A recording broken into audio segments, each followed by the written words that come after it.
Hello my dear student, welcome to vision coaching centre Masur. ನಾನು ನಿಮ್ಮ Mani sir Kagodu. So ಪ್ರಿಯ ವಿದ್ಯಾರ್ಥಿಗಳೇ ಹಾಗೂ ಪೋಷಕರೇ, ಯಾರು ನವೋದಯ ಎಕ್ಸಾಮ್ ಪ್ರಿಪೇರ್ ಆಗ್ತಿದ್ದೀರೋ ಅವರಿಗೆ ಸಂಬಂಧಪಟ್ಟಂಥ ವಿಡಿಯೋ ಇದಾಗಿರುತ್ತೆ. ಸೊ ಈ ವಿಡಿಯೋದಲ್ಲಿ ನಾನು ನಿಮಗೆ ಅಪ್ಲಿಕೇಶನನ್ನು ಯಾವ ರೀತಿ ತುಂಬೋದು, ಅಪ್ಲಿಕೇಶನಲ್ಲಿ ನೀವು ಹಾಕಬೇಕಾದಂತಹ ಡಾಕ್ಯುಮೆಂಟ್ಸ್ಗಳು ಯಾವ್ಯಾವುದು ಅನ್ನೋದನ್ನು ಸಂಕ್ಷಿಪ್ತವಾಗಿ ವಿವರವಾಗಿ ನಿಧಾನವಾಗಿ ಹೇಳ್ತಾ ಹೋಗ್ತೀನಿ. ಸೊ ನೀವು ಮಾಡಬೇಕಾಗಿದೆ ಏನಪ್ಪ ಅಂತ ಹೇಳಿದ್ರೆ, ಎಲ್ಲೂ ಕೂಡ ಸ್ಕಿಪ್ ಮಾಡದೆ ಈ ವಿಡಿಯೋವನ್ನು ಪ್ರಾರಂಭದಿಂದ ಕೊನೆವರೆಗೂ ವಾಚ್ ಮಾಡಿ. ನಿಮ್ಮಲ್ಲಿ ಒಂದು ಚಿಕ್ಕ ವಿನಂತಿ, ನಿಮ್ಮ ಒಂದು ಸಪೋರ್ಟು ನಮಗೆ ದೊಡ್ಡ ಬೆಂಬಲ ಆಗಿರೋದ್ರಿಂದ ನಮ್ಮ ಯೂಟ್ಯೂಬ್ ಚಾನಲ್ನ ಯಾರು ವಾಚ್ ಮಾಡ್ತಾ ಇದ್ದೀರೋ ದಯವಿಟ್ಟು ಒಂದು ಸಬ್ಸ್ಕ್ರೈಬ್ ಆಗೋದ್ರ ಮುಖಾಂತರ ನಮಗೆ ಒಂದು ಸಪೋರ್ಟ್ ಮಾಡಿ ಅಂತ ಹೇಳ್ತಾ, ಹಾಗೆ ಎಲ್ಲೂ ಕೂಡ ಈ ವಿಡಿಯೋನ ಸ್ಕಿಪ್ ಮಾಡದೆ ವಿಡಿಯೋನ ನೋಡ್ತಾ ಹೋಗ್ರಿ. ಸೊ ಮೊದಲನೇದಾಗಿ ನೀವೇನು ಮಾಡಬೇಕು ಅಂತ ಹೇಳಿದ್ರೆ, ಯಾರಾದರೂ ಕ್ರೋಮ್ ಅಪ್ಲಿಕೇಶನ್ ಯೂಸ್ ಮಾಡ್ತಾ ಇದ್ದರೆ ಅವರಲ್ಲಿ ಜಸ್ಟ್ ನವೋದಯ ಅಂತ ಸರ್ಚ್ ಮಾಡಿ. ಓಕೆ, ಸೊ ನವೋದಯ ಅಂತ ಸರ್ಚ್ ಮಾಡಿದಾಗ ನಿಮಗೆ ಕೆಳಗಡೆ ಈ ಥರ ಬರುತ್ತೆ, ಜವಾಹರ್ ನವೋದಯ ವಿದ್ಯಾಲಯ ಅಂತ ಬರುತ್ತೆ. ಹಾಗೆ ನೋಡಿ CBSE ATMs.rcil.gov.in ಅಂತ ಬರುತ್ತೆ. ಸೊ ಇಲ್ಲಿ ನೀವೇನು ಮಾಡಬೇಕಾಗತ್ತೆ, ಸೊ ಕ್ಲಿಕ್ ಮಾಡಬೇಕಾಗತ್ತೆ. ನೋಡಿ ಮಾರ್ಕ್ ಮಾಡಿ ತೋರಿಸ್ತೀನಿ. ಈ ಒಂದು ವೆಬ್ಸೈಟನ್ನು ನೀವೇನು ಮಾಡಬೇಕಾಗತ್ತೆ, ಕ್ಲಿಕ್ ಮಾಡಬೇಕಾಗತ್ತೆ. ಸೊ ಈ ವೆಬ್ಸೈಟನ್ನು ಕ್ಲಿಕ್ ಮಾಡಿದ ನಂತರ ನಿಮಗೆ ನೋಡಿ, ಸೊ ನೇರವಾಗಿ ಒಂದು ಜವಾಹರ್ಲಾಲ್ ನೆಹರು JNV ಏನು ಅಪ್ಲಿಕೇಶನ್ ಹಾಕಲಿಕ್ಕೆ ಸೊ ಹೋಮ್ ಪೇಜ್ ಏನಿರುತ್ತೆ ಆ ಒಂದು ಪೇಜ್ಗೆ ಹೋಗುತ್ತೆ. ನೋಡಿ, ಸೊ ಇಲ್ಲಿ ಕಾಣಿಸ್ತಾ ಇದೆಯಲ್ಲ, ಸೊ ಬಹಳಷ್ಟು ನಿಮಗೆ ಇಲ್ಲಿ ಮಾಹಿತಿಗಳು ದೊರೀತಾ ಹೋಗುತ್ತೆ. ನೋಡಿ ಯಾವ್ಯಾವ ಮಾಹಿತಿಗಳು ದೊರೀತಾ ಹೋಗುತ್ತೆ ಅಂತ ಹೇಳಿದ್ರೆ, ಮೊದಲನೇದಾಗಿ ನಿಮಗೆ click here registration class BX JNVST 2027 and 28 ಅಂತ ಇದೆ. ಹಾಗೆ click here to print registration form. So ಅಂದರೆ ಈಗ ನೀವೇನಾದರೂ ಆಲ್ರೆಡಿ ಅಪ್ಲಿಕೇಶನ್ನ ಹಾಕಿದರೆ ಅವ್ರು ಏನು ಮಾಡ್ಬೋದು, ರಿಜಿಸ್ಟ್ರೇಷನ್ ಫಾರ್ಮನ್ನು ಕ್ಲಿಕ್ ಮಾಡ್ಕೊಳ್ಬೋದು. ಸೊ ರಿಜಿಸ್ಟ್ರೇಷನ್ ನಂಬರ್ ಹಾಕೋದ್ರ ಮುಖಾಂತರ. Next click here to find your registration number. ಒಂದು ವೇಳೆ ನೀವು ಅಪ್ಲಿಕೇಶನ್ ಹಾಕಿಬಿಟ್ಟಿದ್ದೀರಾ, ಮರ್ತೋಗ್ಬಿಟ್ಟಿದೆ, ಅಂಥ ಸಂದರ್ಭದಲ್ಲಿ ಈ ಒಂದು ಇದನ್ನು ಕ್ಲಿಕ್ ಮಾಡಬೇಕಾಗತ್ತೆ. ಹಾಗೆ ಈಗ ಆಲ್ರೆಡಿ ನೋಟಿಫಿಕೇಶನ್ ಆಗಿರುವಂಥ ಪ್ರಾಸ್ಪೆಕ್ಟಸ್, ಅಂದರೆ ಈಗ ನಾನು ನಿಮ್ಗೆ ಆಲ್ರೆಡಿ ಯೂಟ್ಯೂಬಲ್ಲಿ ಎಕ್ಸ್ಪ್ಲೈನ್ ಮಾಡಿದ್ದೀನಿ ಏನೇನು ಇನ್ಫಾರ್ಮೇಷನ್ಸ್ ಇದೆ ಅಂದ್ಬಿಟ್ಟು. ಆ ಪ್ರಾಸ್ಪೆಕ್ಟಸನ್ನು ಏನಾದ್ರು ನೀವು ಡೌನ್ಲೋಡ್ ಮಾಡಬೇಕು ಅಂತ ಹೇಳಿದ್ರೆ, ಡೀಟೇಲ್ ನೋಟಿಫಿಕೇಶನ್ ಸಿಲೆಬಸ್ ಪ್ರತಿಯೊಂದು ವಿಚಾರಗಳು ಈ ಒಂದು ಪ್ರಾಸ್ಪೆಕ್ಟಸಲ್ಲಿ ಇರೋದ್ರಿಂದ ನೀವು ಇದನ್ನು ಕ್ಲಿಕ್ ಮಾಡೋದ್ರ ಮುಖಾಂತರ ನೀವು ಏನು ಮಾಡ್ಬೋದು, ಸೊ ನೀವು ಒಂದು ನೋಟಿಫಿಕೇಶನ್ನ ಡೌನ್ಲೋಡ್ ಮಾಡ್ಕೊಳ್ಬೋದು. ಸೊ ನಾವು ಇವತ್ತಿನ ಸೆಷನ್ಸಲ್ಲಿ ಏನು ನೋಡೋಣ ಅಂತ ಹೇಳಿದ್ರೆ, ಅಪ್ಲಿಕೇಶನನ್ನು ಯಾವ ಥರ ಹಾಕೋದು ಅಥವಾ ಅಪ್ಲಿಕೇಶನ್ ಒಳಗೆ ಯಾವ್ಯಾವ ಥರ ಇನ್ಫಾರ್ಮೇಷನ್ಸ್ಗಳಿರುತ್ತೆ, ನೀವು ಯಾವ ಇನ್ಫಾರ್ಮೇಷನ್ಗಳನ್ನು ಫಿಲ್ ಮಾಡಬೇಕಾಗುತ್ತೆ ಅನ್ನೋದನ್ನು ನೋಡ್ತಾ ಹೋಗೋಣ. ಸೊ ಮೊದಲನೇದಾಗಿ, ಸೊ ಈ ಮೊದಲು ಬರುತ್ತಲ್ಲ click here registration for class 6 ಅಂತ ಇದೆಯಲ್ಲ, ಅದ್ರ ಮೇಲೆ ಕ್ಲಿಕ್ ಮಾಡಬೇಕಾಗತ್ತೆ. ನೀವು ಲ್ಯಾಪ್ಟಾಪಲ್ಲಾದರೆ ಲ್ಯಾಪ್ಟಾಪಲ್ಲಿ ಮಾಡ್ಬೋದು, ಮೊಬೈಲಲ್ಲಾದರೆ ಮೊಬೈಲಲ್ಲಿ ಮಾಡ್ಬೋದು, ಅಥವಾ ಈ ಥರ ನೀವು ಒಂದು TV ಇದ್ದರೆ ಅಲ್ಲೂ ಕೂಡ ಮಾಡ್ಬೋದು. ಬಟ್ ಉಪಯುಕ್ತವಾಗಿರೋದು ಯಾವುದಂದ್ರೆ ಲ್ಯಾಪ್ಟಾಪಲ್ಲಿ ಹಾಕಿದರೆ ಸೊ ತುಂಬ ಉಪಯೋಗ ಆಗಿರುತ್ತೆ. ಸೊ ಇಲ್ಲಿ ನಿಮಗೆ ನೇರವಾಗಿ ನೇರು ಮಾಡೋ ಅಂತ ಹೇಳಿದ್ರೆ, ಸೊ ಎಲ್ಲ ಇನ್ಸ್ಟ್ರಕ್ಷನ್ನ ಫಾಲೋ ಮಾಡಬೇಕಾಗತ್ತೆ. ಕ್ಯಾಂಡಿಡೇಟ್ಸ್ ನೋಡಿ, ಮೊದಲನೇ instruction, candidates has never appeared in the JNVST examination in any previous year. ಹಿಂದೆ ಯಾವುದೇ ಕಾರಣಕ್ಕೂ ಎಕ್ಸಾಮನ್ನು ಬರೆದಿರಬಾರ್ದು. ಹಾಗೆ next, the candidate was promoted from class 4th and officially admitted to class 5 in a recognised school or before 31st of July 2026. 31ನೇ ತಾರೀಕೊಳಗೆ ಅವ್ರದ್ದು ಆ ಸ್ಕೂಲಲ್ಲಿ ಅಡ್ಮಿಷನ್ಸ್ ಆಗಿರಬೇಕಾಗತ್ತೆ. ನೋಡಿ, ಇಟ್ಸ್ ವೆರಿ ಇಂಪಾರ್ಟೆಂಟ್. ನೀವೇನಾದರೂ ಸ್ಕೂಲನ್ನು ಚೇಂಜ್ ಮಾಡಿದ್ರೆ 31ನೇ ತಾರೀಕೊಳಗೆ ಆ ಮಕ್ಕಳ ಅಡ್ಮಿಷನ್ ಆಗಿರಬೇಕಾಗತ್ತೆ. ಓಕೆ, ಸೊ ಅಡ್ಮಿಷನ್ ಮಾಡದೆ ಯಾವುದೇ ರೀತಿ TCಯನ್ನು ಟ್ರಾನ್ಸ್ಫರ್ ಮಾಡದೆ ನೀವು ಅದೇ ಸ್ಕೂಲಿದ್ರೆ ಆ ಸ್ಕೂಲಿದ್ದು ಇನ್ಫಾರ್ಮೇಷನ್ಸನ್ನು ಹಾಕಬೇಕಾಗತ್ತೆ. ನೆನ್ಪಿರ್ಕೊಳ್ರಿ ಮಕ್ಕಳೇ. ಸೊ ನೆಕ್ಸ್ಟ್ ಹಾಗೆ ಒಂದು ವೇಳೆ 4ನೇ ಕ್ಲಾಸ್ ಮುಗಿದು ಏನಾದರೂ ಹುಷಾರಿಲ್ಲ ಅಥವಾ ಏನಾದರೂ ರಜೆ ಮಾಡಿದ್ರು ಕೂಡ ಅವರಿಗೆ ಅಪ್ಲಿಕೇಶನನ್ನು ಹಾಕಕ್ಕೆ ಬರಲ್ಲ. ಯಾಕಂದರೆ ಸ್ಕೂಲಿಗೆ ಒಂದು ದಿವಸನೂ ಅವರು ಹೋಗಿರಲಿಲ್ಲ, ಅದಕ್ಕೋಸ್ಕರ. ನೆಕ್ಸ್ಟು ನಿಮಗೆ ನೋಡೋದಾದರೆ ರೇಡಿಯಲ್ ಡಿಸ್ಟೆನ್ಸ್, ಇವೆಲ್ಲ ಆಲ್ರೆಡಿ ನಿಮ್ಮ ನೋಟಿಫಿಕೇಶನ್ ಡಿಸ್ಕಸ್ ಮಾಡಿದ್ದೀನಿ. ನೇರವಾಗಿ ನಾವು ಹೋಗ್ಬೋಣ. ಓಕೆ, ಇಲ್ಲಿ ನೋಡಿ ನಿಮಗೇನಿದೆ, if the candidates parents affirm and declare that candidate is fulfilling all the above eligibility. Okay, ದೊಡ್ಡದು ಮಾಡಿ ತೋರಿಸ್ತೀನಿ ನೋಡಿ. Okay, if the candidates parents affirm and declare that candidates is fulfilling all the above eligibility conditions, then click the box given below, yes or no ಅಂತ ಇದೆ. So okay, ನಾವೆಲ್ಲದಕ್ಕೂ okay ಅಂತ ಕೊಡ್ತೀವಿ, S ಅಂತ ಕೊಡಬೇಕಾಗತ್ತೆ ಇದನ್ನು. ನೆಕ್ಸ್ಟ್ ನಿಮಗೆ do have Aadhaar card ಅಂತ ಹೇಳ್ತಿದೆ. ನೆನ್ಪಿಟ್ಕೊಳ್ರಿ, Aadhaar card ಮತ್ತೆ ಆಧಾರ್ ಕಾರ್ಡಲ್ಲಿರುತ್ತಾ ಮೊಬೈಲ್ ನಂಬರು ಲಿಂಕ್ ಆಗಿರಬೇಕಾಗತ್ತೆ, ಅದಕ್ಕೆ OTP ಬರುವಂತೆ ಇರಬೇಕಾಗತ್ತೆ. ಹಾಗಿದ್ರೆ ಮಾತ್ರ ನೀವು ಆಧಾರ್ ಕಾರ್ಡನ್ನು ಕೊಡಬೇಕಾಗತ್ತೆ. ಇಲ್ಲ ನೋ ಕೊಟ್ರೆ ಅಂತ ಹೇಳಿದ್ರೆ ನೀವು ರೆಸಿಡೆನ್ಷಿಯಲ್ ಸರ್ಟಿಫಿಕೇಟನ್ನು ಅಪ್ಲೋಡ್ ಮಾಡಬೇಕಾಗತ್ತೆ. ರೆಸಿಡೆನ್ಷಿಯಲ್ ಸರ್ಟಿಫಿಕೇಟ್ ಇಲ್ಲ ಅಂತ ಹೇಳಿದ್ರು ನೋ ಪ್ರಾಬ್ಲಮ್. ಸೊ ನೀವು ನಿಮ್ಮ ತಂದೆಯ ಆಧಾರ್ ಕಾರ್ಡನ್ನು ಒಂದು ಏನು ಆಧಾರ್ ಡೀಟೇಲ್ಸ್ ಏನಿರುತ್ತೆ ಅದನ್ನು ಅಪ್ಲೋಡ್ ಮಾಡಿದ್ರು ಕೂಡ ನಡೆಯುತ್ತೆ, ಯಾವುದೇ ರೀತಿ ಪ್ರಾಬ್ಲಮ್ ಆಗಲ್ಲ ಎಕ್ಸಾಮ್ ಬರೆಯೋದಕ್ಕೆ, ಸೆಲೆಕ್ಷನ್ ಆಗೋದಕ್ಕೆ. ಓಕೆ, ಸೊ ಇವಾಗ ನಮಗೆ ಫಸ್ಟ್ ಆಫ್ ಆಲ್ ಹೋದ ವರ್ಷ ಇದು ಏನು ಮಾಡಿದ್ರು ಅಂದರೆ ಈ ಬಟನ್ ವರ್ಕ್ ಆಗ್ತಾ ಇರಲಿಲ್ಲ. ಸೊ ಈ ವರ್ಷ ಅದನ್ನು ಕ್ಲೀನಾಗಿ ಕೊಟ್ಟಿದ್ದಾರೆ. ಎಸ್ ಅಂತ ಕೊಟ್ಬಿಟ್ಟು ಆಧಾರ್ ನಂಬರ್ನ ಹಾಕಬೇಕಾಗತ್ತೆ. ಓಕೆ, ಆಧಾರ್ ನಂಬರ್ನ ಹಾಕಿದ ನಂತರ ನಿಮಗೆ ಇಲ್ಲಿ ಸಬ್ಮಿಟ್ ಮಾಡಬೇಕಾಗತ್ತೆ. ಸೊ ಸಬ್ಮಿಟ್ ಮಾಡಿದ ನಂತರ ನಿಮಗೆ ಅಲ್ಲಿ OTP ಕೇಳುತ್ತೆ. ಸೊ OTPನ ಎಂಟ್ರಿ ಮಾಡಿದ್ರೆ ಸೀದಾ ನಿಮಗೆ ಈ ಥರ ಓಪನ್ ಆಗುತ್ತೆ ನೋಡಿ. ಹೀಗೆ ನೋಡಿ, ನನ್ನ ಸ್ಟೂಡೆಂಟ್ ಒಬ್ಬ ವಿದ್ಯಾರ್ಥಿದು ಹಾಕಿದ್ದೀನಿ, ಅದಿತಿ ಡಿ ಅಂದ್ಬಿಟ್ಟು, ಅವ್ರದ್ದು ಆಧಾರ್ ಕಾರ್ಡನ್ನು details hockey. So Aditi D and ಅದು ಆಟೋಮೆಟಿಕ್ಲಿ ಏನಾಗುತ್ತೆ, ಫುಲ್ಫಿಲ್ ಆಗುತ್ತೆ ನೋಡಿ, ಫಿಲ್ ಆಗುತ್ತೆ. ದಿನೇಶ್ DML. ಒಂದ್ಸರಿ ನೀವು OTP ಎಂಟ್ರಿ ಮಾಡಿದ ನಂತರ ನಿಮಗೆ ಅದಿತಿ DL, ಅವ್ರದ್ದು ತಂದೆ ಹೆಸರು ಮತ್ತು ಫೀಮೇಲು ಎಲ್ಲವೂ ಕೂಡ ಆಟೋಮೆಟಿಕ್ಲಿ ಏನಾಗುತ್ತೆ, ಸೊ ಜನ್ರೇಟ್ ಆಗಿಬಿಡುತ್ತೆ. ಸೊ ಡೇಟ್ ಆಫ್ ಬರ್ತು ಅವೆಲ್ಲವೂ ಕೂಡ. ಸೊ ಇಂಪಾರ್ಟೆಂಟ್ ಥಿಂಗ್ಸನ್ನು ನಾವು ನೋಡ್ತಾ ಹೋಗೋಣ. ಇಲ್ಲಿ ಮದರ್ ನೇಮನ್ನು ನೀವು ಎಂಟ್ರಿ ಮಾಡಬೇಕಾಗತ್ತೆ. ಓಕೆ, ಮದರ್ ನೇಮನ್ನು ನೀವು ಸರಿಯಾಗಿ ಎಂಟ್ರಿ ಮಾಡಬೇಕಾಗತ್ತೆ. ಹಾಗೆ ಯಾವ ಜೆಂಡರ್ ಅನ್ನೋದನ್ನು ಸರಿಯಾಗಿ ಹಾಕಬೇಕಾಗತ್ತೆ. ನೀವು ಫೀಮೇಲ್ ಅಂತಂದರೆ ಫೀಮೇಲ್ ಹಾಕಬೇಕಾಗತ್ತೆ, ಮೇಲ್ ಅಂತಂದರೆ ಮೇಲ್ ಅಂತ ಹಾಕಬೇಕಾಗುತ್ತೆ. ವೆರಿ ಇಂಪಾರ್ಟೆಂಟ್, ಇಲ್ಲಿ ಮಾತ್ರ ಯಾವುದೇ ಕಾರಣಕ್ಕೂ ನೀವು ಯೂಸ್ ಮಾಡೋಂಗಿಲ್ಲ. ಓಕೆ, ಇಲ್ಲಿ ನೆಕ್ಸ್ಟು ಇಮೇಲ್ ID ಇದೆ. ಇಮೇಲ್ ID ಇದ್ರೆ ಹಾಕಿ, ಇಲ್ಲಾಂದ್ರೆ ಏನು ಪ್ರಾಬ್ಲಮ್ ಇಲ್ಲ. ಇಮೇಲ್ ID ಹಾಕಲೇಬೇಕು ಅಂತ ಯಾವುದೇ ರೀತಿಯ ರೂಲ್ಸ್ ಇಲ್ಲ. ಇಲ್ಲಿ ಸ್ಟಾರ್ ಮಾರ್ಕ್ ಇದ್ರೆ ಮಾತ್ರ ಅದು ಏನಿದೆ, ಈ ಥರ ಸ್ಟಾರ್ ಮಾರ್ಕ್ ಇರಬೇಕಾಗತ್ತೆ. ಇಲ್ಲಿ ನೋಡಿ, ಇಲ್ಲಿ ಕಾಣಿಸ್ತಿದೆ ನಿಮಗೆ, ಈ ಥರ ಸ್ಟಾರ್ ಮಾರ್ಕ್ ಇದ್ರೆ ಮಾತ್ರ ಅದು ಮ್ಯಾಂಡೇಟ್ರಿ ಆಗಿರುತ್ತೆ. ಇಲ್ಲಿ ಯಾವುದೇ ರೀತಿಯ ಸ್ಟಾರ್ ಇಲ್ಲ, ಇಮೇಲ್ ID ಹಾಕುವಂಥ ಅವಶ್ಯಕತೆ ಇಲ್ಲ. ನೆಕ್ಸ್ಟ್ ಮೊಬೈಲ್ ನಂಬರ್ ಇದೆ ನೋಡ್ರಿ, ಮೊಬೈಲ್ ನಂಬರ್ ಸ್ಟಾರ್ ಇದೆ. ಸರಿಯಾದ ಸಮರ್ಪಕವಾಗಿ ನೀವು ಡೈಲಿ ರೆಗ್ಯುಲರ್ ಆಗಿ ಯಾವ ಮೊಬೈಲ್ ನಂಬರ್ನ ಯೂಸ್ ಮಾಡ್ತಿರೋ ಅದೇ ನಂಬರನ್ನ ಈ ಒಂದು ಕಾಲಮಲ್ಲಿ ನೀವು ಹಾಕಬೇಕಾಗತ್ತೆ. ಸೊ ಯಾವ್ಯಾವುದೋ ನಂಬರ್ ಕೊಟ್ಕೊಂಡು ಅದು ಸ್ವಿಚ್ ಆಫ್ ಆಗೋದು, ಅಥವಾ ನೀವು ಮೊಬೈಲ್ ಆ ನಂಬರ್ನ ಯೂಸ್ ಮಾಡದೇ ಇರೋವಂಥ ನಂಬರ್ ಕೊಟ್ಟರೆ ಕಂಪ್ಲೀಟ್ಲಿ ಏನಾಗುತ್ತೆ, ವೇಸ್ಟ್ ಆಗಿಬಿಡುತ್ತೆ. ಮುಂದಿನ ದಿನಗಳಲ್ಲಿ ನಿಮಗೆ ಅದು ಪ್ರಾಬ್ಲಮ್ ಆಗ್ಬೋದು. ನೆಕ್ಸ್ಟ್ ನಿಮಗೆ ನೋಡಿ, ಡಿಸಬಿಲಿಟಿ ಇಫ್ ಎನಿ. ಡಿಸಬಿಲಿಟಿ ಅಂದರೆ ಏನು, ನೀವೇನಾದರೂ ಅಂಗವಿಕಲರಾಗಿದ್ರೆ ಇಲ್ಲಿ ಎಸ್, ಅಂದರೆ ಅಂಗವಿಕಲರಾಗಿದ್ರೆ ಎಸ್ ಕೊಡಬೇಕು, ಅಥವಾ ಏನು ಯಾವುದೇ ರೀತಿಯ ಪ್ರಾಬ್ಲಮ್ ಇಲ್ಲ ಅಂತ ಹೇಳಿದ್ರೆ ನೋ ಕೊಡಬೇಕು. ಒಂದು ವೇಳೆ ಅಂಗವಿಕಲರು ಆಗಿದ್ರೆ ನೀವು ಒಂದು ಆ ಪರ್ಸೆಂಟೇಜ್ ಏನಿರುತ್ತೆ ಆ ಸರ್ಟಿಫಿಕೇಟನ್ನು ಏನು ಮಾಡಬೇಕಾಗುತ್ತೆ, ಅಪ್ಲೋಡ್ ಮಾಡಬೇಕಾಗತ್ತೆ. Next is very very important ನೋಡಿ, ಕ್ಯಾಟಗರಿ ಸರ್ಟಿಫಿಕೇಟ್. ಓಕೆ, OBC ಆಗಿದ್ರೆ OBC, SC ಆಗಿದ್ರೆ SC, ST ಆದರೆ ST, EWS ಆಗಿದ್ರೆ EWS. ನೋಡಿ, ಹಿಂದಿನ ಒಂದು ವರ್ಷದಲ್ಲಿ EWS ಇರಲಿಲ್ಲ ಆ್ಯಕ್ಚುಲಿ. ಸೊ EWS ಅನ್ನು ತೆಗೆದಾಕಿದ್ರು, ಬಟ್ ಈ ಸರಿ EWS ಅನ್ನು ಹಾಕಿದ್ದಾರೆ. That is very important.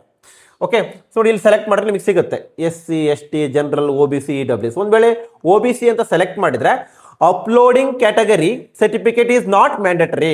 So ಒಂದು ಪೋಷಕರಲ್ಲಿ ಗೊಂದಲ ಇತ್ತು, ಸರ್ OBC ಸರ್ಟಿಫಿಕೇಟನ್ನು ನಾವು ಇಟ್ಕೊಳ್ಬೇಕಾ, ಅಪ್ಲಿಕೇಶನ್ ಹಾಕಬೇಕಾದ್ರೆ ಅದು ಯಾಕೆ ಇಷ್ಟು ಬೇಗ ನಾವು ಮಾಡ್ಸೋಕ್ಕಾಗತ್ತಾ, ಇಷ್ಟು ಬೇಗ ಅಪ್ಲಿಕೇಶನ್ ಕರೆದಿದ್ದಾರೆ, ಅದು ಹೆಂಗೆ ಮಾಡ್ಸೋಕ್ಕಾಗತ್ತೆ, ಅವೆಲ್ಲ ಗೊಂದಲಕ್ಕೆ ತೆರೆ ಎಳೆದಿದ್ದಾರೆ.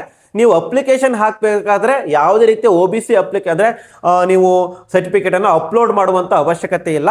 ಇದೆಯಾ ಇಲ್ವಾ ಅಂತ ಕೇಳ್ತಾರೆ, ಎಸ್ ಅಂತ ಕೊಡಬೇಕು. ಅಥವಾ ಯಾವುದೇ ಸರ್ಟಿಫಿಕೇಟ್ ಆಗಿರ್ಬೋದು, SC ಆಗಿರ್ಬೋದು, ST ಆಗಿರ್ಬೋದು, EWS ಆಗಿರ್ಬೋದು. ಜನರಲ್ ಕ್ಯಾಟಗರಿ ಬರ್ತೀರಂದ್ರೆ ಅವ್ರಿಗೆ ಅವಶ್ಯಕತೆ ಇರಲ್ಲ ಯಾವುದೇ ಸರ್ಟಿಫಿಕೇಟ್ ಇಂದು. ಸೊ ಇಲ್ಲಿ OBC ಆಗಿರುತ್ತೆ, OBC ಅಂತ ಕೊಟ್ಟರೆ ಸಾಕಾಗುತ್ತೆ. ಅಲ್ಲಿ ಯಾವುದೇ ರೀತಿಯ RD ನಂಬರ್ ಯಾವುದು ಕೇಳೋದಿಲ್ಲ. ನೆಕ್ಸ್ಟ್ ನೀವು ಡಿಸಬಿಲಿಟಿ ಎಲ್ಲ ಆಯಿತು. ಅಡ್ರೆಸ್ ಅದು ಆಟೋಮೆಟಿಕ್ಲಿ ನೀವು ಏನು ಆಧಾರ್ ಕಾರ್ಡಲ್ಲಿ ಕೊಟ್ಟಿದ್ರೆ ಅದು ಫಿಲ್ ಆಗುತ್ತೆ. ಸೊ ಪಿನ್ ಕೋಡು ಕೂಡ ಆಟೋಮೆಟಿಕ್ಲಿ ಫಿಲ್ ಆಗುತ್ತೆ. ನೆಕ್ಸ್ಟ್ ಪರ್ಸೆಂಟೇಜ್ ಆಫ್ ಡಿಸಬಿಲಿಟಿ, ಅದಕ್ಕೆ ನಿಮಗೆ ಸಂಬಂಧಪಟ್ಟಿದ್ದಲ್ಲ. ನಂತರ residential state. Okay, residential state Karnataka ಆಗಿದ್ರೆ ಕರ್ನಾಟಕ ಕೊಡಬೇಕಾಗತ್ತೆ. ಆಲ್ಮೋಸ್ಟ್ ಎಲ್ಲ ಕರ್ನಾಟಕ ಆಗಿರೋದ್ರಿಂದ ಕರ್ನಾಟಕ ಕೊಡಿ. ನೆಕ್ಸ್ಟ್ ಆಟೋಮೆಟಿಕ್ಲಿ ಅದೇನು ಮಾಡುತ್ತೆ, ರೆಸಿಡೆಂಟಿಯಲ್ ಡಿಸ್ಟ್ರಿಕ್ಟ್ ಕೇಳುತ್ತೆ. ಅಂದರೆ ನೀವು ಕರ್ನಾಟಕ ಆಗಿದ್ದು ನೀವು ಎಲ್ಲಿ ವಾಸವಾಗಿದ್ದೀರಾ ಅದನ್ನು ಕೇಳುತ್ತೆ. ಶಿವಮೊಗ್ಗ ಆಗಿದ್ರೆ ಶಿವಮೊಗ್ಗ ಕೊಡ್ಬೋದು. ನಮ್ಮದು ಶಿವಮೊಗ್ಗ ಆಗಿರೋದ್ರಿಂದ ಶಿವಮೊಗ್ಗ ಕೊಡ್ತೀನಿ. So okay, next residential block ಕರೆಕ್ಟಾಗಿ ಕೊಡ್ತೀನಿ. ಒಂದೊಂದ್ಸರಿ ತಗೊಳ್ಳಲ್ಲ, ಅದು ಸ್ವಲ್ಪ ಟೈಮ್ ಅಪ್ ಆಗಿರೋದನ್ನ ತಗೊಳ್ಳಲ್ಲ.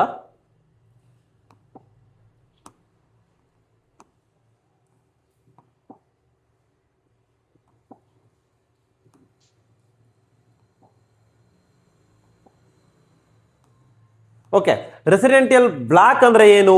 ಸೊ ಇಲ್ಲಿ ಬರ್ತಾ ಇಲ್ಲ ಅದು. ರೆಸಿಡೆಂಟಿಯಲ್ ಬ್ಲಾಕ್ ಅಂತ ಹೇಳಿದ್ರೆ ನೀವು ಯಾವ ತಾಲೂಕಿಗೆ ಸೇರಿದ್ದೀರಾ, ಓಕೆ, ನಿಮ್ಮ ಸ್ಕೂಲ್ ಯಾವ ತಾಲೂಕಲ್ಲಿ ಇದೆಯೋ ಅದನ್ನೇ ಹಾಕಬೇಕಾಗತ್ತೆ. ಸರಿ, ನೀವು ಎಲ್ಲಿ ವಾಸ ಆಗಿದ್ದೀರೋ ಆ ತಾಲೂಕನ್ನೇ ನೀವೇನು ಹಾಕಬೇಕಾಗತ್ತೆ. ಸೊ ಬಿಟ್ಟು ನೋಡಿ, ಸಾಗರ ಬ್ಲಾಕ್ ಅಂತ ತುಂಬ್ತೀನಿ ನೋಡಿ. ರೆಸಿಡೆನ್ಷಿಯಲ್ ಮತ್ತು ರೆಸಿಡೆನ್ಷಿಯಲ್ ಡಿಸ್ಟಿಕ್ಕು, ರೆಸಿಡೆನ್ಷಿಯಲ್ ಬ್ಲಾಕ್ ಅಂದರೆ ತಾಲೂಕು ಯಾವುದಿರುತ್ತೆ ಅದನ್ನು ತುಂಬಬೇಕಾಗತ್ತೆ. ನೆಕ್ಸ್ಟು NIOS ಅಂತ ಇದೆ, ಇಲ್ಲಿ ಯಾರು ಕೂಡ ಆಲ್ಮೋಸ್ಟ್ ಇರಲ್ಲ, ಇದನ್ನು ನೋ ಅಂತ ಕೊಡಬೇಕಾಗತ್ತೆ. Okay, so next very important ನೋಡಿ, whether the district of study of class 5th and district of residential is same. ಅಂದರೆ ನಿಮ್ಮ ಮಗು ಸೇಮ್ ಡಿಸ್ಟಿಕ್ಕಲ್ಲೇ ಓದ್ತಾ ಇದ್ದು ಅದೇ ಡಿಸ್ಟಿಕ್ಕಲ್ಲೇ ಶಾಲೆ ಇದೆಯಾ ಅಂತ ಕೇಳ್ತಿದ್ದಾರೆ. ಎಸ್ ಅಂತ ಕೊಟ್ಟರೆ ಆಟೋಮೆಟಿಕ್ಲಿ ಏನಾಗುತ್ತೆ, ಫೆಚ್ ಆಗುತ್ತೆ. ನೋಡಿ. ಸೊ ಏನಾಗುತ್ತೆ, select the state in which candidate is studying in class we ಅಂತ ಇದೆ. ಆಟೋಮೆಟಿಕ್ಲಿ ನೀವು ಎಸ್ ಅಂತ ಕೊಟ್ಟರೆ ಅದು ತೆಗೆದುಕೊಳ್ಳುತ್ತೆ. ಅಂದರೆ ಸೊ ಒಂದು ನವೋದಯ ಒಂದು ರೂಲ್ಸ್ ಪ್ರಕಾರ ಸೊ ವಿದ್ಯಾರ್ಥಿಗಳು ಅದೇ ಡಿಸ್ಟಿಕ್ಕಲ್ಲೇ ಓದ್ತಾ ಇರಬೇಕಾಗತ್ತೆ, ಅದೇ ಡಿಸ್ಟಿಕ್ಕಲ್ಲೇ ಅವ್ರ ಸ್ಕೂಲ್ ಇರಬೇಕಾಗತ್ತೆ. ಒಂದು ವೇಳೆ ಇಲ್ಲ ಅಂತ ಹೇಳಿದ್ರೆ ಅಟ್ಲೀಸ್ಟ್ ಒಂದು ಅವ್ರ ಮನೆಯಿಂದ ರೆಸಿಡೆನ್ಷಿಯಲ್ ಅಂದರೆ ಏನು ವಾಸಸ್ಥಳ ಇರ್ತಾರೋ 10 ಕಿಲೋಮೀಟರ್ ವ್ಯಾಪ್ತಿ ಒಳಗೆ ಆ ಸ್ಕೂಲ್ ಆದರೂ ಇರಬೇಕಾಗತ್ತೆ, ಬೇರೆ ಡಿಸ್ಟಿಕ್ ಆದ್ರೂ ಕೂಡ. Okay, next medium of examination ಅಂತ ಕೇಳ್ತಾರೆ. ವೆರಿ ಕೇರ್ಫುಲ್ ಆಗಿ ಸೆಲೆಕ್ಟ್ ಮಾಡ್ರಿ. ಸೊ ಕನ್ನಡ ಅಂತ ನಾನು ಸೆಲೆಕ್ಟ್ ಮಾಡ್ತೀನಿ, ಇಂಗ್ಲೀಷ್ ಆದವರು ಇಂಗ್ಲೀಷ್ ಅಂತ ಸೆಲೆಕ್ಟ್ ಮಾಡ್ರಿ. Very important. Okay, so medium of ಯಾವ ಲ್ಯಾಂಗ್ವೇಜಲ್ಲಿ ಬರೀತೀರ ಅಂದ್ಬಿಟ್ಟು, ಅಂದರೆ ಯಾವ ಭಾಷೆಯಲ್ಲಿ ಪರೀಕ್ಷೆ ಬರೀತೀರ ಅಂದ್ಬಿಟ್ಟು. So next school name. So 3ನೇ ಕ್ಲಾಸು, 4ನೇ ಕ್ಲಾಸು ಮತ್ತು 5ನೇ ಕ್ಲಾಸು ಯಾವ್ಯಾವ ಸ್ಕೂಲಲ್ಲಿ ಓದಿದ್ದೀರಾ ಇಲ್ಲಿ ನೀವು ಫಿಲ್ ಮಾಡ್ತಾ ಹೋಗಬೇಕಾಗತ್ತೆ. ಇದು ಬಾಕಿ ಡೇಟ್ ಏನಿದೆ, ಮಂತ್ ಏನಿದೆ ಅವೆಲ್ಲವೂ ಕೂಡ ಆಟೋಮೆಟಿಕ್ಲಿ ಅದು ಆಲ್ರೆಡಿ ತೆಗೆದುಕೊಂಡಿದೆ. ಎಲ್ಲ ಮಕ್ಕಳು ಆಲ್ಮೋಸ್ಟು 2024, 25, 26 3, 4, 5ನೇ ಕ್ಲಾಸು ಓದಿರ್ತಾರೆ. ಸೊ ಹಾಗೆ ಇಲ್ಲಿ ರೆಕಗ್ನೈಸರ್ ಅಂತ ಕೇಳ್ತಾರೆ, ರೆಕಗ್ನೈಸರ್ ಅಂತ ಇರಬೇಕಾಗತ್ತೆ. Next please select rural urban. Rural ಆಗಿದ್ದರೆ ರೂರಲ್ ಅಂತ ಸೆಲೆಕ್ಟ್ ಮಾಡಿ, ಎಲ್ಲ ಸ್ಕೂಲಿಂದ ಓಕೆ ರೂರಲ್ ಅಂತ ಸೆಲೆಕ್ಟ್ ಮಾಡಬೇಕು. ಹೀಗೆ ಅರ್ಬನ್ ಆಗಿದ್ರೆ ಅರ್ಬನ್ ಅಂತ ಸೆಲೆಕ್ಟ್ ಮಾಡಬೇಕಂತ. ನಮ್ಮ ವಿದ್ಯಾರ್ಥಿನಿ ರೂರಲ್ ಆಗಿರೋದ್ರಿಂದ ನಾನು ರೂರಲ್ನ ಸೆಲೆಕ್ಟ್ ಮಾಡಿದ್ದೀನಿ. ಇದೆಲ್ಲ ಆದ ನಂತರ ವೆರಿ ಇಂಪಾರ್ಟೆಂಟ್ ಸೆಕ್ಷನ್ಸ್. ನೀವು ಅಪ್ಲಿಕೇಶನ್ ಹಾಕಬೇಕಾದ್ರೆ ಯಾವ ಡಾಕ್ಯುಮೆಂಟ್ಗಳನ್ನು ನೀವು ರೆಡಿ ಇಟ್ಕೊಳ್ಬೇಕಾಗತ್ತೆ. ಯಾಕೆ ಹೇಳ್ತೀನಿ ಅಂತ ಹೇಳಿದ್ರೆ, ಈ ಒಂದು ಅಪ್ಲಿಕೇಶನ್ ಹಾಕಲಿಕ್ಕೆ ನಿಮಗೆ ನಿಗದಿತವಾದ ಸಮಯ ಒಂದು 3 ರಿಂದ 4 ನಿಮಿಷ ಕೊಡ್ತಾರೆ. ಅಷ್ಟು ಸಮಯವನ್ನು ಕೊಡಲ್ಲ. ಅಷ್ಟರೊಳಗೆ ನೀವು ಎಲ್ಲ ಒಂದು ಏನು ಫೋಟೋ ಆಗಿರ್ಬೋದು ನೋಡಿ, ಮೇನ್ ಇಂಪಾರ್ಟೆಂಟು ಫೋಟೋ ನೋಡಿ. ಈ ಫೋಟೋವನ್ನು ನೋಡ್ತಾ ಹೋದಾಗ ಓಕೆ, ಇಲ್ಲಿ JPG ಫಾರ್ಮ್ಯಾಟಲ್ಲಿ ಇರಬೇಕಾಗತ್ತೆ ಅಥವಾ JPEG ಫಾರ್ಮ್ಯಾಟಲ್ಲಿ ಇರಬೇಕಾಗತ್ತೆ. ಅದರ ಸೈಜ್ ಬಂದ್ಬಿಟ್ಟು 10 ಮತ್ತು 100 ಒಳಗೆ ಇರಬೇಕಾಗತ್ತೆ, 100 KB ಒಳಗೆ. ನೀವು ಕ್ರೋಮಲ್ಲಿ ನೀವು ಹೋದರೆ KB ರೆಡ್ಯೂಸರ್ ಅಂತ ಹೊಡೆದ್ರೆ ಅಲ್ಲಿ ನಿಮಗೆ ಯಾವುದಾದ್ರೂ ವೆಬ್ಸೈಟ್ ಓಪನ್ ಆಗುತ್ತೆ. ಅಲ್ಲಿ ನೋಡಿ, ಇಲ್ಲಿ ಆ ಒಂದು ವೆಬ್ಸೈಟಲ್ಲಿ ನೀವು ಏನು ಮಾಡ್ಬೋದು, ಫೋಟೋವನ್ನು ನೀವು ಏನು ಮೊಬೈಲಲ್ಲಿ ತೆಗೆದಿರ್ತೀರೋ ಅಥವಾ ಎಲ್ಲಾದರೂ ತೆಗೆದಿದ್ರೆ ಫೋಟೋವನ್ನು ಅಪ್ಲೋಡ್ ಮಾಡಬೇಕಾಗತ್ತೆ. ಅದು ನೀವು ಎಷ್ಟು ಸೈಜ್ KBಗೆ ಬೇಕು ಅದನ್ನು ನೀವೇನು ಮಾಡ್ಕೊಳ್ಬೋದು, ಇಲ್ಲಿ ರೆಡಿ ಮಾಡಿಕೊಂಡು ಇದಕ್ಕೆ ಅಪ್ಲೋಡ್ ಕೊಡಬೇಕಾಗತ್ತೆ.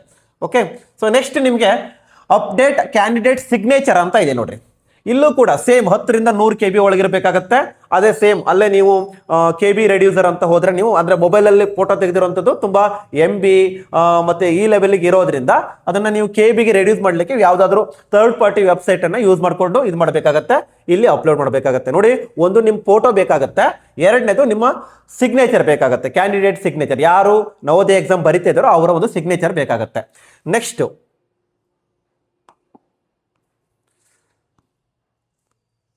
ಅಪ್ಲೋಡ್ ಪೇರೆಂಟ್ ಸಿಗ್ನೇಚರ್ ಅಂತ ಇದೆ. ವೆರಿ ಇಂಪಾರ್ಟೆಂಟ್, ಪೇರೆಂಟ್ ಸಿಗ್ನೇಚರ್ ಬೇಕಾಗತ್ತೆ. ಓಕೆ, ಸೊ ಪೇರೆಂಟ್ ಸಿಗ್ನೇಚರ್ ಕೂಡ ಸೇಮ್ ಫಾರ್ಮ್ಯಾಟಲ್ಲಿ ಇರಬೇಕಾಗತ್ತೆ, 10 ರಿಂದ 100 KB ಒಳಗಿರಬೇಕಾಗತ್ತೆ. ಸೇಮ್ ಅದೇ ಥರನೇ ನೀವು KB ರೆಡ್ಯೂಸರ್ ಅಥವಾ ಫೋಟೋ ರೆಡ್ಯೂಸರ್ ಆ್ಯಪಿಗೆ ಅದರ ವೆಬ್ಸೈಟ್ ಮುಖಾಂತರ ಹೋಗಿ ನೀವು ಇದು ಮಾಡ್ಕೊಳ್ಬೋದು. ಸರ್ಚ್ ಮಾಡಿ KB ರೆಡ್ಯೂಸರ್ ಅಂತಲೇ ಸೆಟ್ ಮಾಡಿರಿ, KB ರೆಡ್ಯೂಸರ್ ಅಂತಲೇ ಸೆಟ್ ಮಾಡಿರಿ. ಓಕೆ, ಸೊ ದಟ್ ನಿಮಗೆ ಸಿಗುತ್ತೆ. ಅದು ಬಿಟ್ಟರೆ upload category certificate only for SC ST OBC EW candidate ಅಂತ ಇದೆ. ಇದೇನು ಮ್ಯಾಂಡೇಟ್ರಿ ಅಲ್ಲ, ನಿಮ್ಮ ಹತ್ರ ಇದ್ದರೆ ಹಾಕ್ಬೋದು, ಇಲ್ಲ ಅಂತ ಹೇಳಿದ್ರೆ ಏನೂ ಪ್ರಾಬ್ಲಮ್ ಇಲ್ಲ.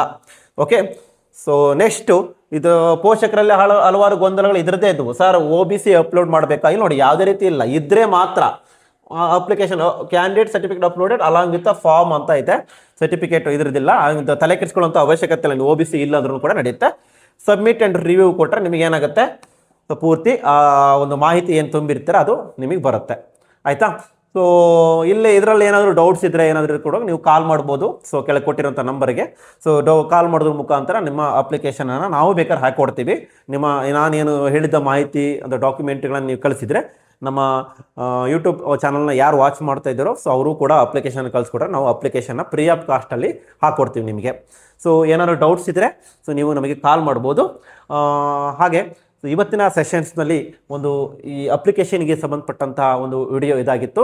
ಮುಂದಿನ ಒಂದು ಸೆಷನ್ಸ್ನಲ್ಲಿ ನಿಮಗೆ ಯಾವ ರೀತಿ ಈ ಅಪ್ಲಿಕೇಶನ್ ಅಂದರೆ ನೀವು ಫೋಟೋ ಆಗಿರ್ಬೋದು ಮತ್ತು ಸಿಗ್ನೇಚರ್ ಆಗ್ಬೋದು, ಹೇಗೆ ಅದನ್ನು ಅಪ್ಲೋಡ್ ಮಾಡೋದು, ಹೇಗೆ ನೀವು ಅದನ್ನು ಕನ್ವರ್ಟ್ ಮಾಡೋದು ಅನ್ನೋದನ್ನು ಕೂಡ ಒಂದು 2 ರಿಂದ 3 ನಿಮಿಷದ ವಿಡಿಯೋನಲ್ಲೇ ಬರ್ತೀವಿ.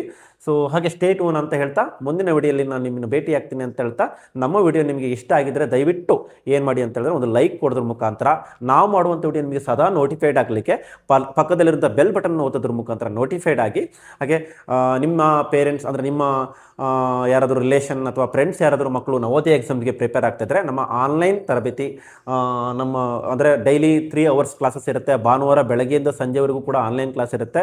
ನಮ್ಮ ಉದ್ದೇಶ ಏನಪ್ಪ ಅಂತಂದರೆ ಪ್ರತಿ ಮಗುನೂ ಕೂಡ ನವೋದಯ ಎಕ್ಸಾಮ್ನ ಸೆಲೆಕ್ಟ್ ಆಗಬೇಕು. ಆದರೆ ಎಷ್ಟು ಸೀಟ್ ಇರ್ತವೋ ಅಟ್ಲೀಸ್ಟ್ ಕಾಂಪಿಟೇಷನ್ಸ್ ಕೊಟ್ಟಾದರೂ ಸೆಲೆಕ್ಟ್ ಆಗಬೇಕು ಅನ್ನೋ ಒಂದು ಅಭಿಲಾಷೆಯನ್ನು ಹೊಂದ್ಕೊಂಡಿದ್ದೀವಿ. ಸೊ ಅದಕ್ಕೋಸ್ಕರ ಡೈಲಿ 2 to 3 ಅವರ್ಸ್ ಕ್ಲಾಸಸ್ ಇರುತ್ತೆ.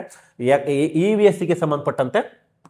ಓಕೆ, ಸೊ EVSಗೆ ಸಂಬಂಧಪಟ್ಟಂತೆ ನಿಮಗೆ ಸಪ್ರೇಟ್ ಪ್ಯಾಕೇಜ್ ಅಂದರೆ 100% 20 ಔಟ್ ಆಫ್ 20 20ಕ್ಕೆ 20 ಬರೋ ರೀತಿ ಒಂದು ಮೆಟೀರಿಯಲ್ಸನ್ನು ರೆಡಿ ಮಾಡ್ತಾ ಇದ್ದೀವಿ. ಹಾಗೆ ವಿಡಿಯೋಗಳು ಅಂದರೆ ಆನ್ಲೈನ್ ಕ್ಲಾಸಸ್ಗಳು ಕೂಡ EVSಗೆ ಸಂಬಂಧಪಟ್ಟಂಥ ತರಬೇತಿಗಳು ಪ್ರಾರಂಭ ಆಗುತ್ತೆ. ಯಾರಾದರೂ ನಮ್ಮ ಆನ್ಲೈನ್ ಕೋರ್ಸನ್ನು ತೆಗೆದುಕೊಳ್ಬೇಕು ಅಂತ ಹೇಳಿದ್ರೆ ಕೆಳಗೆ ಕೊಟ್ಟಿರೋ ನಂಬರ್ಗಳಿಗೆ ಕಾಲ್ ಮಾಡೋದ್ರ ಮುಖಾಂತರ ಸೊ ನೀವು ಅದನ್ನು ಪರ್ಚೇಸ್ ಮಾಡ್ಬೋದು. ಸೊ ಹೆಚ್ಚಿನ ಮಾಹಿತಿಗಾಗಿ ಆ ನಂಬರ್ಗೆ ಕಾಲ್ ಮಾಡಿ ಅಂತ ಹೇಳ್ತಾ ಇವತ್ತಿನ ಸೆಷನ್ಸನ್ನು ನಾನು ಎಂಡ್ ಮಾಡ್ತಿದ್ದೀನಿ ಅಂತ ಹೇಳ್ತಾ, bye, take care, thank you so much.